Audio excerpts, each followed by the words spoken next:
Hey everybody, it's Jason Blaha here, and today I want to talk to you guys a little bit about the difference between tension on a muscle versus weight on the bar, because this is an important concept. So let me put on my +5 out of weaponsmithing, work on skilling up my crafting a little bit, and let's talk about this. Alright, the reason we need to know this is that it's generally understood that progressive overload stimulates muscle growth, it stimulates adaptation in muscles, it makes you stronger. And we think a progressive overload is either weight increased or total amount of work done. Now the thing to understand is that oftentimes we do different variations of an exercise or perform them differently, and it can be more difficult or it can be easier to perform an exercise a certain way. And what we have to ask ourselves is that, well, if I do this variation of this lift, I can move more weight, but am I actually doing more work with the muscles? Because that's the point. And that's where a lot of people get caught up in this concept of mind-muscle connection. Well, no, sometimes what you're perceiving as a mind-muscle connection is purely because you've either taken certain muscles out of the equation and therefore you don't feel them as much, and therefore you feel that muscle working more, or in some cases because that muscle may be working harder. There's no guarantee of that. And so you need to look at that from the perspective of looking at the biomechanics of whatever exercise that you're doing to determine the difference. Meaning, just because something is more isolated doesn't mean it's actually getting more tension on it. And sometimes there are variations of an exercise we can do that are easier, that actually create more tension and bring more muscles in without reducing tension on the target muscle. And there's other cases to where we're making it easier just by having the muscles do less work, and so tension is removed. And what people need to understand at the end of the day is that it is the tension created on the muscle that's the reason increasing the weight causes more growth. And it gets really easy when we look at a simple muscle like the bicep. Let's take the bicep. When you're curling, this is pretty straightforward, right? If you maintain that same sort of curl and you go from a 15-pound dumbbell to being able to lift a 20-pound dumbbell, that's like a 30% increase in tension, right? That's straightforward. That's easy. Well, where we get into issues is that when people cheat on their curls. What if you don't come all the way down and you do this? Do we see a lot of that in the gym? Yeah. Are they stimulating the bicep anymore? No, they're probably not. Doesn't mean it's not stimulating growth. No, it's still stimulating growth, but that tension increase isn't there. There's no additional tension just because they've increased the weight, because the bicep is not working as hard. It's one thing to bring other muscles into the equation so that you can lift more weight because several new muscles get more stimulus. That's a good thing, such as the chin-up versus the pull-up, right? But it's totally different when you start decreasing the range of motion, particularly through the hardest part, the bottom. This is the hardest part of a curl down here, especially if your arm is forward. Maybe not when it's all the way down, but if it's all the way down, the hardest tension is probably about here. So almost at the bottom. But if you're cheating, the bicep's getting less tension on it, so therefore, yeah, you can lift more weight and you might even be able to do more reps, but the bicep didn't do any more work. And because you actually didn't work it through the full range of motion, the bicep might have got a hair less stimulation. Now, will it still grow if you do that? Yeah, it'll still grow.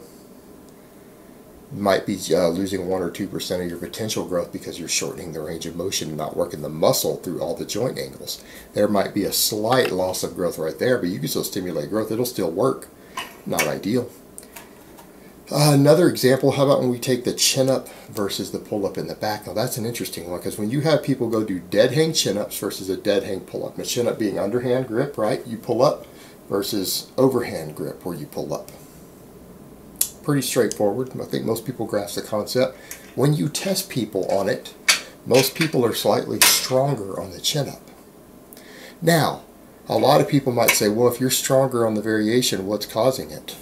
And a lot of people go, well, I want to do the pull-ups because it takes the bicep out of the equation. Well, here's the thing. Most people can do a couple more reps on the dead hang chin-up than the dead hang pull-up, but it's a longer range of motion, and that seems contradictory, doesn't it? Because normally when you decrease the range of motion, an exercise gets harder. When you increase the range of motion,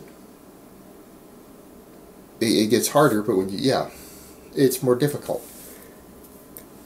You're moving the weight further, therefore it should be harder. So why are most people stronger on the chin-ups?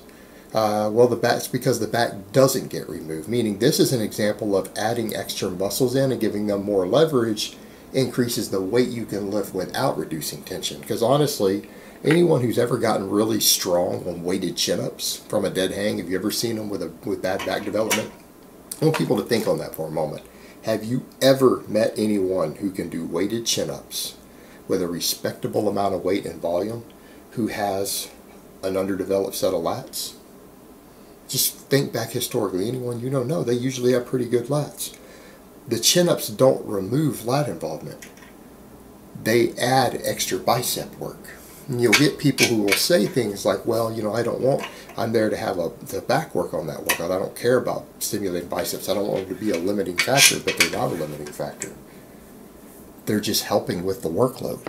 So therefore, you're actually getting free curls in while training your lats, are you not?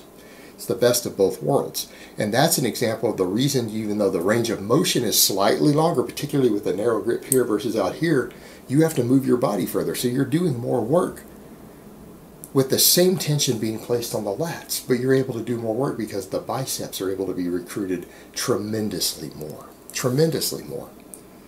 And that adds up because a lot of people can curl 100 pounds for reps who do chin-ups, right? Well, that's the amount of strength your biceps are capable of. You're adding that extra strength, so therefore, even though you might be moving 3 inches further, your whole body, you can actually sometimes do an extra rep or two. And that's because the biceps are coming in, but the lats are getting the same amount of tension. They're not getting less tension at all. Right now, that's a benefit. When you start cutting range of motion on a lot of other exercises, you put less tension. Perfect example, how about the bench press? This one's pretty easy. This one's pretty easy. When we start cutting range of motion on the bench press because we arch more, or we put boards on our chest, or we don't touch our chest, it's easier, right? We can lift more weight. That's universally true.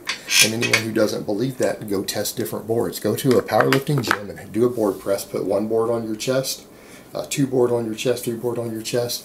Test your strength. I promise you, you can do more reps with the same weight for every board that you add.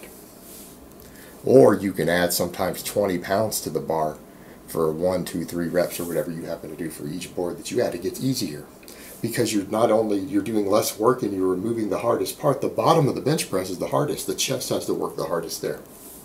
Therefore, you lift the less weight if you have to come all the way to the chest. Same thing, people arch so that they can trim the bottom of the range of motion. The pecs are not having to move, go through their full range of motion. You're not doing the hardest part of the exercise where the pectorals are at the biomechanical position to where the most tension is put on them, and it's the most difficult because that tension is put on them at an angle where they have to work really, really hard to move the same amount of weight at the very bottom, all the way down here, right? So in this case, you seem to be able to do more work because you can move more weight, but the muscles are getting less stimulation. Your pecs will get bigger and stronger if you go all the way down and pause. We could even argue, and there are a lot of powerlifting coaches out there who believe in the closed grip bench press for your training to build strength. As Paul Carter always put it, you go to the gym to build strength, not to demonstrate it. Now, Paul Carter is a guy with nearly a 500-pound bench press. Powerlifting coach, trains a lot of people, writes a lot of material. He believes in training the closed grip bench press year-round. I agree with that, and he's one of the coaches out there who does that. And then bring the grip out as you get closer to a meet. Sure, though, you start trimming the range of motion down, it gets easier, but you get a longer range of motion with the closed grip, it's easier on your shoulders, but it puts more tension on your chest and your triceps with a lighter weight. So you really see the opposite there when you go to like a closed grip bench press versus when we compare a chin-up or a pull-up, we're getting the opposite. Because the range of motion is getting longer on the closed grip, but the lift becomes more difficult. You can't lift as much weight. It's because there are no new muscles coming in. You're increasing the range of motion without bringing other muscles in to help you move more weight, so therefore it becomes more difficult. So when you look at different exercises, it's important to think about it in this terms. Is the variation of this exercise I'm doing that allows me to either lift more weight in some cases, such as going to the chin-up from the pull-up, or less weight, bringing your grip in further on the bench press, is it creating more or less tension? Is it reducing tension upon the muscles that I'm trying to get the most stimulation in? Or is it increasing the tension and allowing them to do more work? Forcing them to do more work with the same amount of weight. So it's important to understand that when it comes to stimulating muscle growth, there's a lot more going on than just weight on the bar. It's the weight on the bar and the weight that we move is beneficial because it increases the amount of tension on the given muscles. But when you start changing things, in some cases we increase tension, in some cases we reduce tension. And it's important, if your goal is to stimulate that muscle, you're trying to make that muscle bigger or stronger or both, it's important that you understand how these variations impact you positively or negatively towards that goal. Alright guys, but that's really all I have to say on that today. I hope it's been informative, and I will talk to you guys next time.